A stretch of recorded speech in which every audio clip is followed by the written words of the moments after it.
All right, let's talk about creativity. What if I told you that pretty much everything you think you know about it is wrong? Yeah, it's a word we hear all the time, but today we're going to peel back the layers and find out what it really means to be creative. So, let's just get right to it. I have a question for you. Are you a creative person? Seriously, take a second and think about it. If your first thought was something like, no, or maybe, well, sometimes, then you are in exactly the right place. That's what we're going to unpack today. See, the thing is, when we hear that word, creativity, our brains usually jump to a pretty specific picture, right? You're thinking of an artist with a paintbrush, or maybe some visionary CEO, a rock star musician. But here's the deal. That view is, well, it's really narrow. And honestly, it's kind of outdated. Real creativity is way, way bigger than that. Okay, so let's completely reframe this. Let's throw out that old idea. If creativity isn't just for the Picassos and the Steve Jobs of the world, then what is it, really? And this is where things get really interesting. Look at this shift. The old way of thinking was that creativity was like a special skill, a tool that only a few lucky people were born with, and its job was to find answers. But the new view, it's completely different. It sees creativity as a posture, a way you hold yourself in the world that anyone, and I mean anyone, can learn to cultivate. It's not about finding the right answers. It's about asking better, weirder, more interesting questions. So if you boil it all down, what are we really talking about? Here it is. Creativity is simply how we show up when things get complicated. That's it. It's not one single skill. It's this awesome mix of your gut feeling, your intuition, your imagination, and yeah, a little bit of courage to just dive into the unknown. Okay, so to really help us get a handle on this, there's this fantastic map for our minds, created by neuroscientist Arne Dietrich. He broke creativity down into 4 different modes, and each one is connected to different parts of our brain. And trust me, once you see this, it is a total game changer for understanding how you tick. All right, first up, deliberate cognitive creativity. You can think of this as the problem solver mode. This is when you're super focused, you're being intentional, you're analytical. Imagine a scientist working through an experiment or an engineer designing a bridge, piece by piece. You're using what you already know on purpose to build something new. Next, we've got deliberate emotional creativity. Now, this one is way more internal. It's all about that deep, quiet reflection. You know that aha moment you have about yourself when you're journaling or just thinking things through? That big personal breakthrough that kind of shifts your whole perspective? That's it. That's this mode in action. And then there's the one everybody loves, right? The aha moment. That's spontaneous cognitive creativity.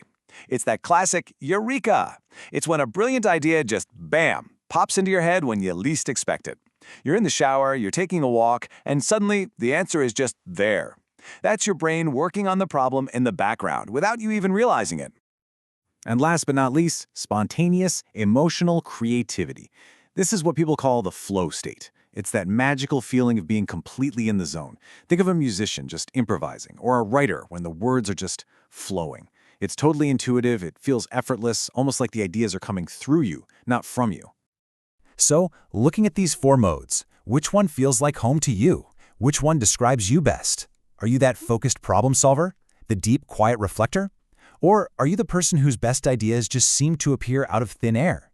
Maybe you do your best work when you're lost in the moment.